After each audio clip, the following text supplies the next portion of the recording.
Hey, it's me, Silver the Wag. How's it going on this Sunday? It's Sunday for me. I'm not sure when you're seeing this, but it's Sunday right now. Time is an illusion. Ha ha ha ha. Got my coffee and the Snoopy mug. Not sponsored. Why would peanuts sponsor me? And nobody. Um, it's still warm and it will get worse. For me, it's worse. It's worse. Um, Let me pause a second. All right. Yeah, we're back on the bed since it's comfortable, and I have not tidied my wardrobe yet, so no desk. Just the bed table thing that I made out of cardboard. But yeah, no hat, no Gollum here today, because yeah, I realized that the problem really was that the hair was still wet from showering and it hadn't buffed out properly. Like, yes, I do have hair loss, as the YouTube algorithm likes to remind me, with constant ads for hair loss products that I know do not work. But when I wash my hair and let it dry, the volume hides most of the Gollumness of it.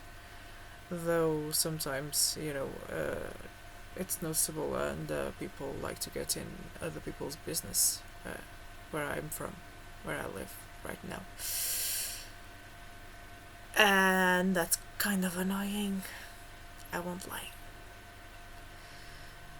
Like, if it's someone online, I'm just like, sure, I'll answer. It's fine. But to your face, like, face to face, it's just, what do you expect me to say? That I have an hormonal imbalance? What you gonna do about it? You're gonna pay for my treatments?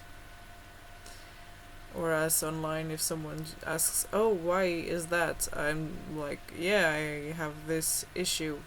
Not much I can do about it. And the conversation just ends there. Like, I'm bringing this up because, yeah, I felt self-conscious about that one video where it was extremely noticeable. No, I was having fun overall, because I was showing a bunch of things that I had. I still prefer to be, like, sat somewhere where it's a bit less likely that I'll stand up to go get something, since there's a lot going on, ADHD bedroom. Not my personality, it's just a thing. And yeah, once I tidy the wardrobe, I'll try to find a way to tidy the rest of the things as best as I can, I guess. If I had, like, boxes and stuff, it'd be ideal, but that's not really an option, because I don't have access to the boxes that would fit in the space that I have available.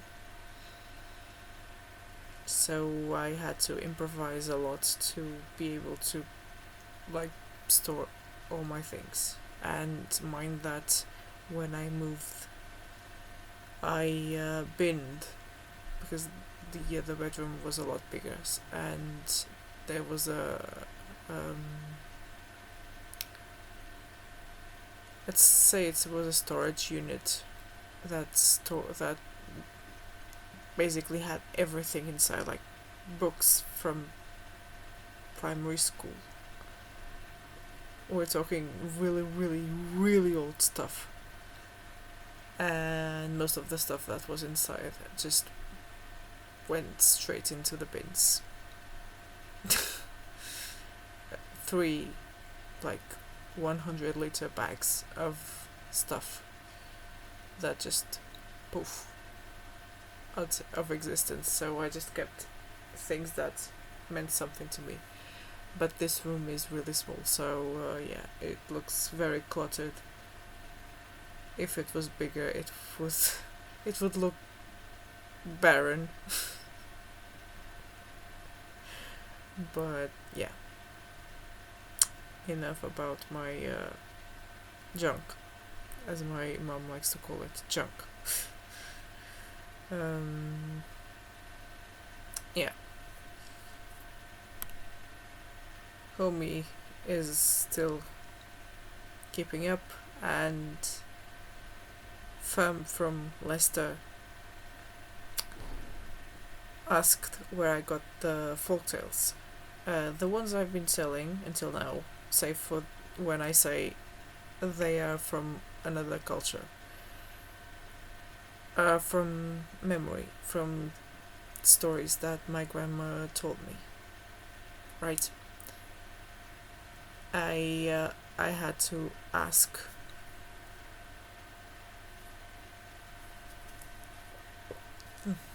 some family members for some details of things that I didn't really remember that well. But overall, it's just my grandma's tales. There aren't very many of them. Like, there are, I think I compiled perhaps 15 or so. Because she would, like, repeat them, as one does. And she would also tell me the ones that showed up on TV, like the Red Riding Hood and things like that. And that's when I noticed the difference between the tales from this country and other places regarding wolves.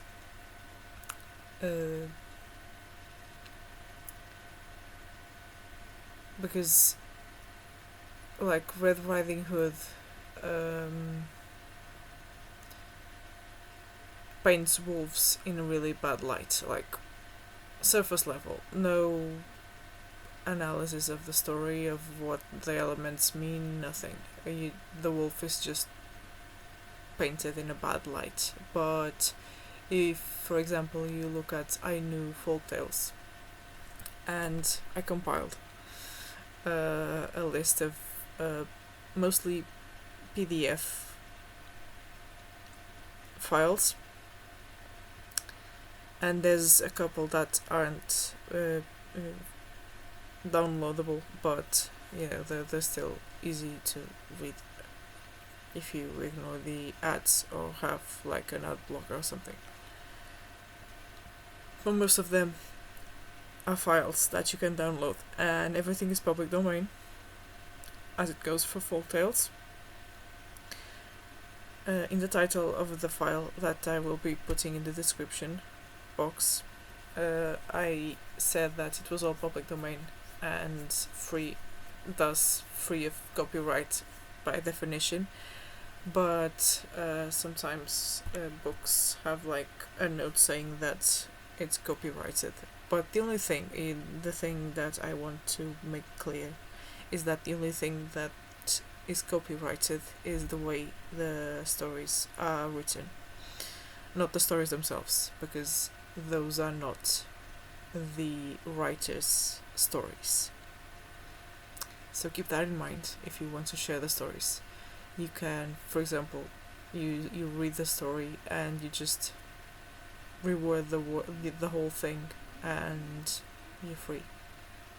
Because the person who compiled the stories or wrote down the stories is not the author of the stories. So the only thing that is their intellectual property is the way the story is written in that particular file. So if you want to retell the story or rewrite the story, keeping the same elements, it's fine. And you're not in trouble. Because you cannot copyright something that belongs to everyone. That belongs to the folk. You know? Yeah. That's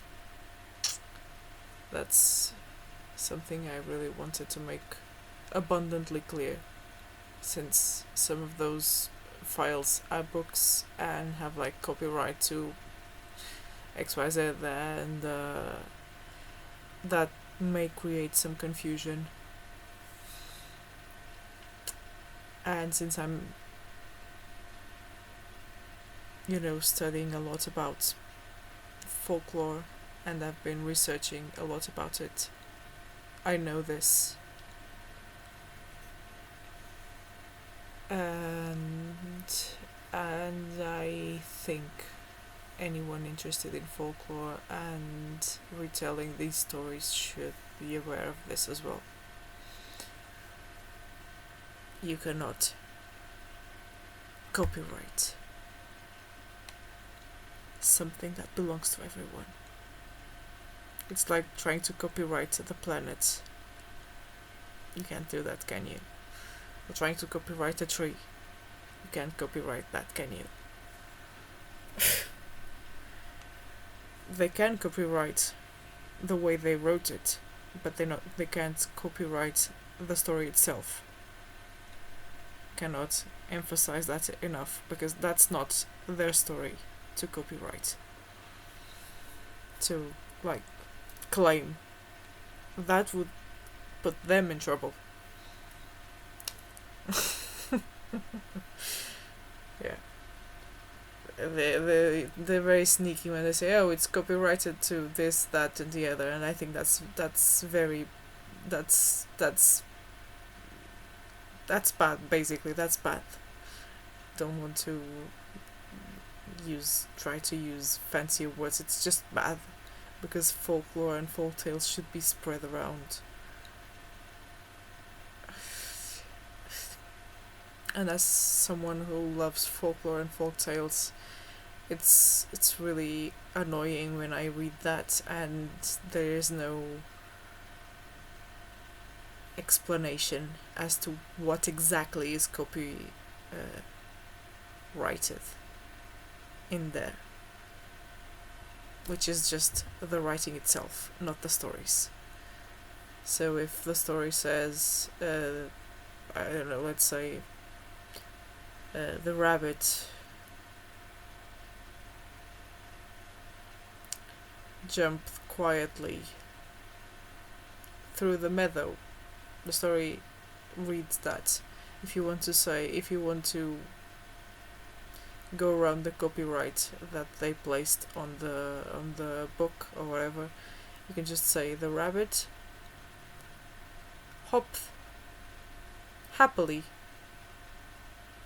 and slowly through the grassy fields. Solved. See what I mean? That's it. That's what I mean. It's basically, if you copy, don't make it too close to mine so that the teacher doesn't catch on. But in this case, it's just,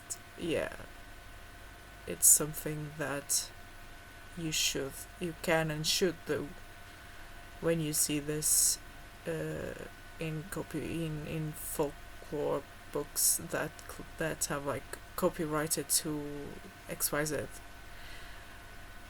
cannot copyright the knowledge and stories of people that came before you thousands of years. That is not possible.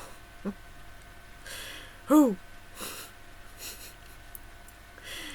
Who did you talk to? Who gave you the right? How do you know?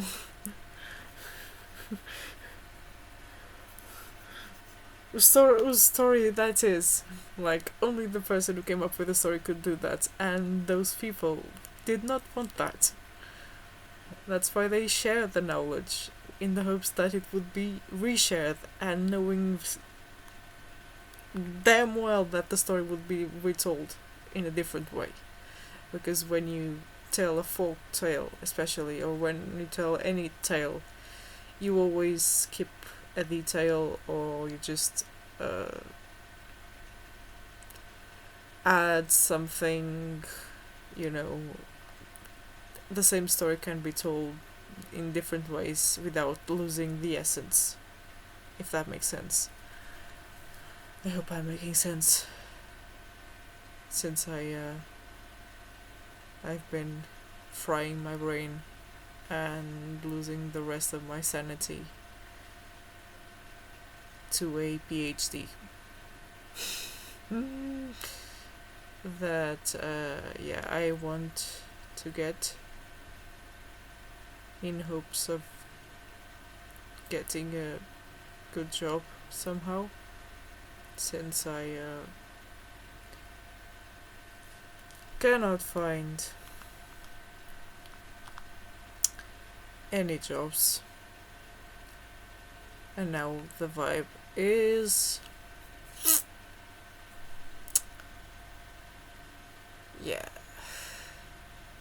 it's frustrating.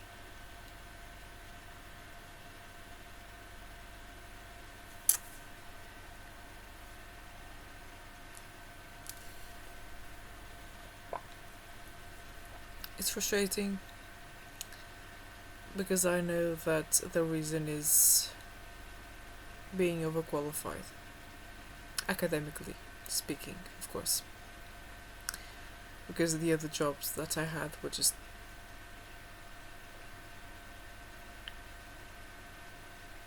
you don't need a degree to wait tables, to flip burgers, serve coffee.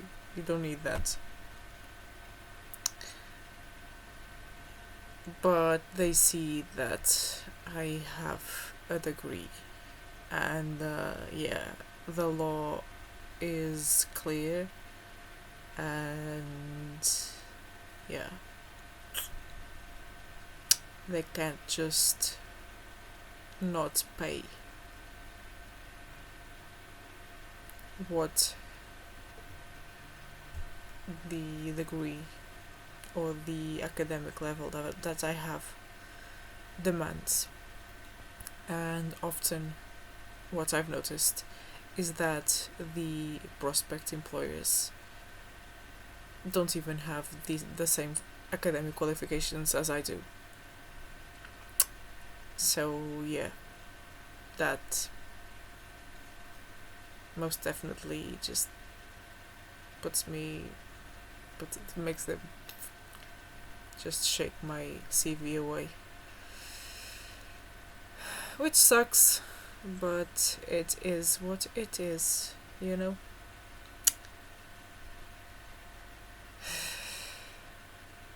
I've been speaking for 20 minutes. Jesus Christ. It's 3 p.m. Pardon.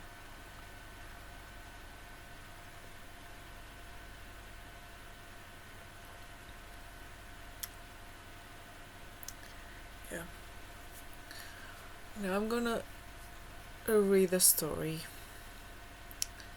that I already knew, but when I was looking for the stories to put in the little compilation, it's not comprehensive, and my advice is really to find specific folklore from a specific place, is just to write the name of the place and folklore in front of it on Google, and you'll get some results. Not now because there's that AI rubbish at the top, but scroll and you'll find stuff.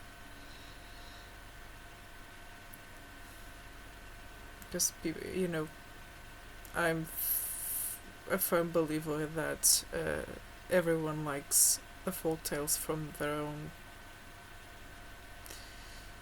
city, land, country now, but overall just tribe. Cities and villages are modern day tribes, in my opinion. Especially here, it's very funny. Now it's kind of it's calm. It's calm now, but not 40 years ago. There was a civil war, if you will, between this village and the village that you can walk to. Like it was really, really bad, and there's no records of it, no paper trails, nothing. I mean, I guess there's probably paper trails, but I would have to really go somewhere where they keep local newspapers, and try to find it if I manage to know exactly the day that it happened. I know it was during the summer, but I don't know exactly the date. I know that what happened was that there used to be a procession, and during that procession they would take maybe you've seen that, even if you're not from a Mediterranean Roman Catholic culture, those things with like a saint on top with flowers and stuff. So what would happen would be that the traffic would stop on that day, and for that short period of time, like as the procession crossed the highway, which at the time I imagine was a lot more rural than it is now. And now it's pretty rural, if I do say so myself. But the procession would cross the highway, and the people from the other village would take the saint and go the rest of the way. Everyone would go the rest of the way, basically. Like the people from this village and the people from the other village. And mind that this would be going downhill to the highway, and then cross the highway, and then there are train tracks.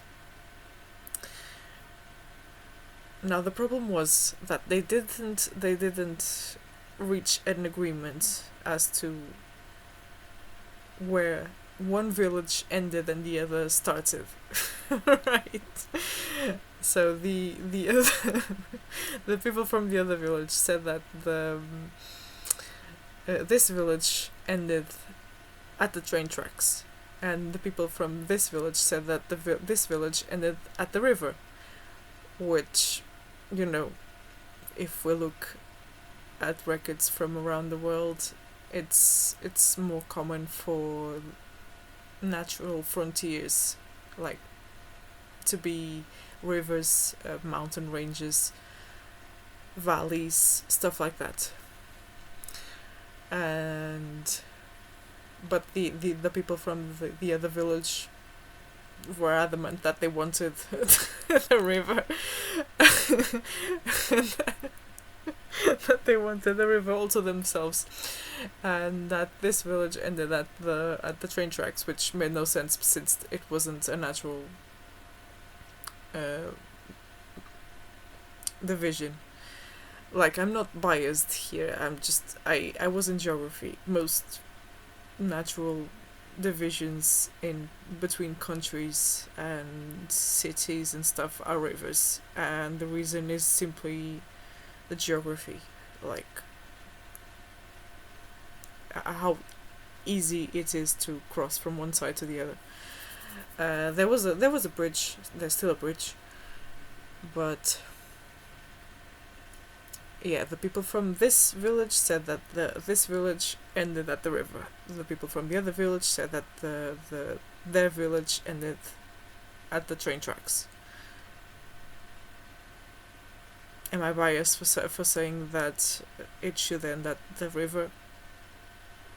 I don't think I am. But, old stuff. And what happened was that the priest, who was the leader, obviously, was leading the procession, didn't really communicate with neither this village nor the other village. So nobody knew where exactly the trade would happen, like if it would be by the train tracks or if it would be by the river.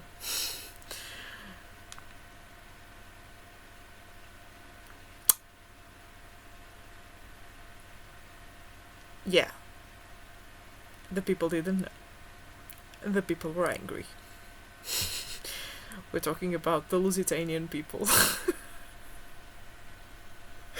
This is so funny. This is so funny to me because some of the people who were there are still alive.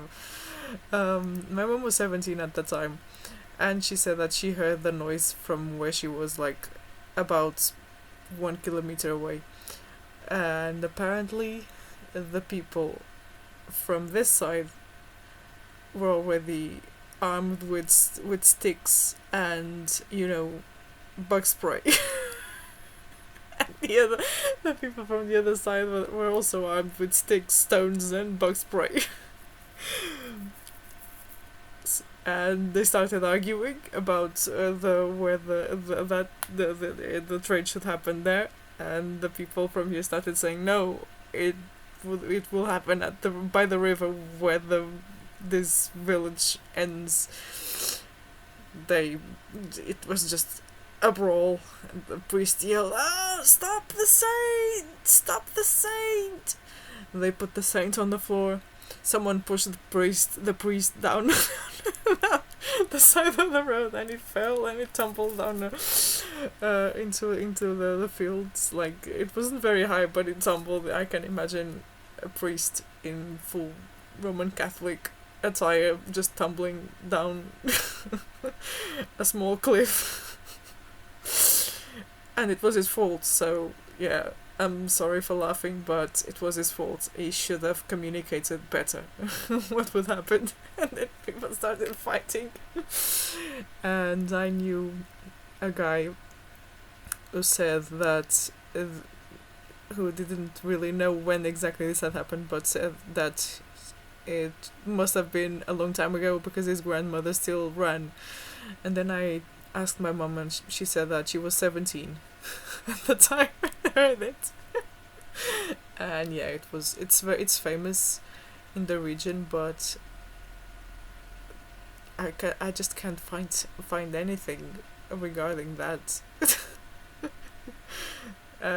Maybe there's, like, again, paper trails in old newspapers, but I would probably have to go through archives and stuff to try and find that, and it would be very weird to just go there and be like, hey, I'm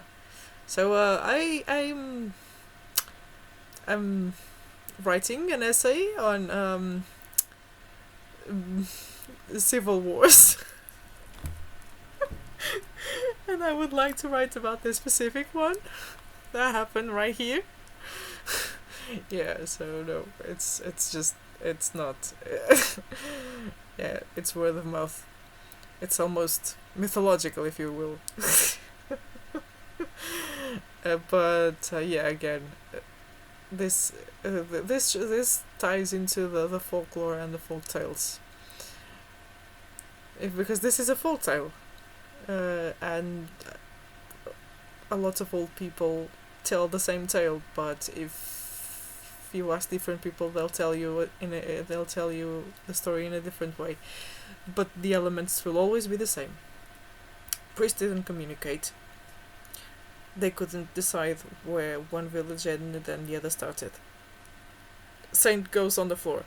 Priest goes down the cliff. Everyone starts a brawl. Noise. Probably cars stopping to see what the hell was going on. People running because they didn't want to get injured or something. But yeah, well, as a local folk tale, probably the most underground you can get, since I tried finding any records of this, and there's nothing. There is nothing. This must have happened in like the 80s. Since my mum was 17, yeah, it was definitely the 80s.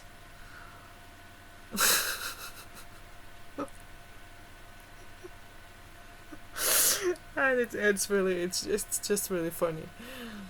Yeah, the way people are so tribal. There's this core of like indigeneity that never left us. People are just very, very tribal, very territorial. And this is my land. This is my group.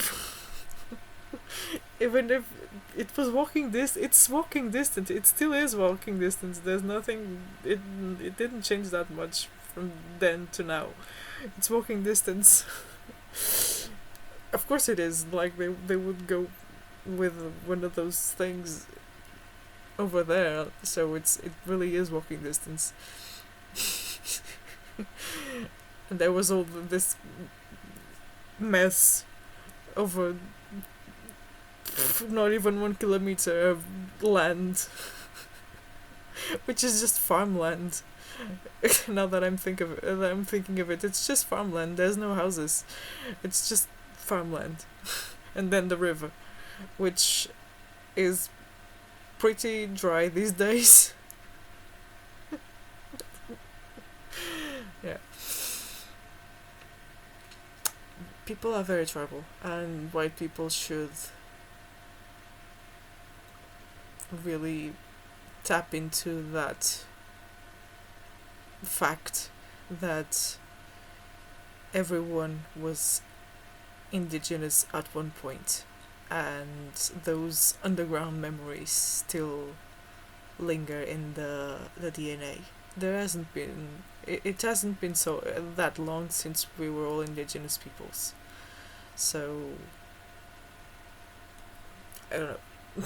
Especially Europeans, like before the Roman colonizations, everyone was indigenous, from what I gather. Like, and the Iberian Peninsula was invaded tons of times, but it was the Roman invasions that really messed this up and obliterated everything that was here. So, yeah, sidetracked by the lore of the past, the folklore.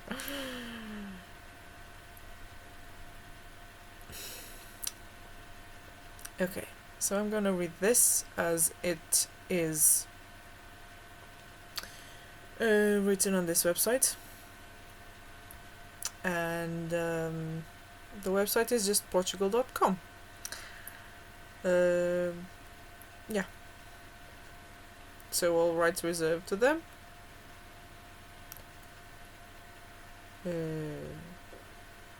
But I've heard this story multiple times, so yeah.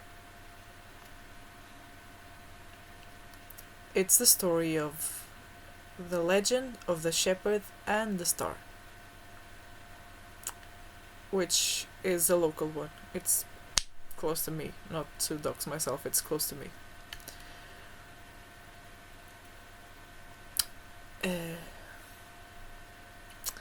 There was once upon a time a poor shepherd who lived in a little village and whose only companion was a dog. The shepherd gazed at the horizon and his heart was filled with hope and one day travelling beyond the mountains that surrounded his village. Then, one moonlit night, as the shepherd gazed upon the starry sky, he saw a tiny star with a child's face come down to him and tell him of his desire. It was there because God wished it to be there, to guide the shepherd wherever he wanted to go. And so, from that point onwards, the star never left the shepherd and kept smiling at him from the sky every single night. Then one day, the shepherd decided to leave and call the star. The old men in the village shook their heads at his foolishness, but the shepherd still set off and walked for years and years and years and years. His dog did not endure the hard journey and was left by the wayside with a little stone to sign where he was. The shepherd cried his friend's death, but continued looking for his destiny as he grew old together with the star until one day he and the star reached their destination, the top of the mountain, the one that was closest to the sky, and they stayed there together. And so the king of the region sent his men with promises of power and fortune in exchange for the old man's star. The shepherd replied that the star was not his property, it was heaven's property, and that they could not abandon it. And so the legend says that even today, if you go to the Estrela mountain range, you can see the star that shines brighter than the others, longing with love for the shepherd. The end. I did not read this word for word, and this is a touristy site, so bear that in mind. But yeah, that's the story.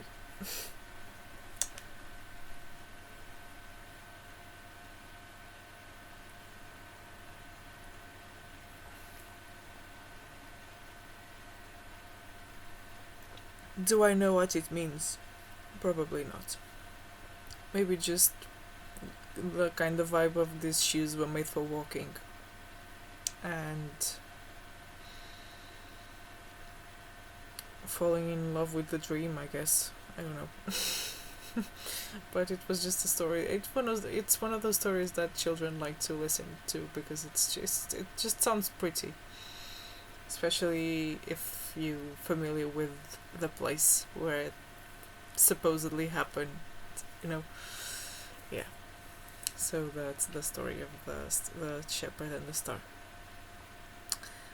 And I guess I will be stopping here. This was a bit whack. I talked about random lore from people I actually know.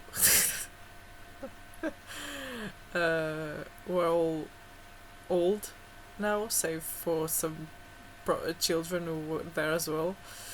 And my mom wasn't there, but heard the noise. And yeah, well,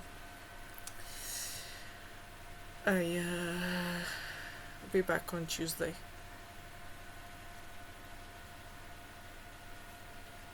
Not sure if I'll post anything tomorrow. Doesn't really matter. This is just my therapy, and I'm glad that I get to speak because yeah, there were only 2 therapists, like the regular therapists, not the ones that assessed me and gave me diagnosis. Those were nice and let me talk, but they weren't like regular. As in, I would go in and talk to them every week. That's what I mean. I hope that makes sense. Yeah, the bad ones would just not let me talk. Which, yeah, it's insane when I say it like that, but it's literally what happened. I maybe haven't mentioned one of them who would just sit me there for 1 hour and just talk about her own life and the patients, dropping names and workplaces and everything. And yeah, I never really filed a report, but I should have done that when it happened. But yeah, now I don't really have a therapist because my last experience was terrible, and I don't. I need to go to the local doctor and ask for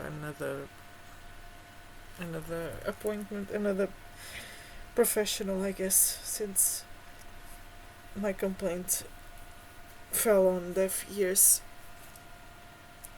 But it is what it is. The star shines for everyone, and this too shall pass. And I am wishing you a good rest of your day, night, whenever you're watching this. I hope that if something bad is happening, that it's resolved quickly. If it's something extremely bad, that you overcome it eventually. And always remember that even after they are gone from where they are, the light of stars shines on us for millions and millions of years. So yeah, I just wish that you're well, that tomorrow is good for you, and yeah, not gonna drag this out any longer. Thank you for being here and listening to me yap and ramble and talk about folklore. I will add the link to the drive where I put the file, where I put the links.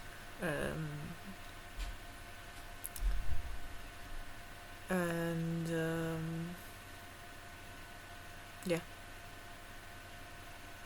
stay well. Thank you for the support. I really appreciate it. Korean heart, because on my other hand is holding the cup. But I'll be back. And that's the threat. Bye.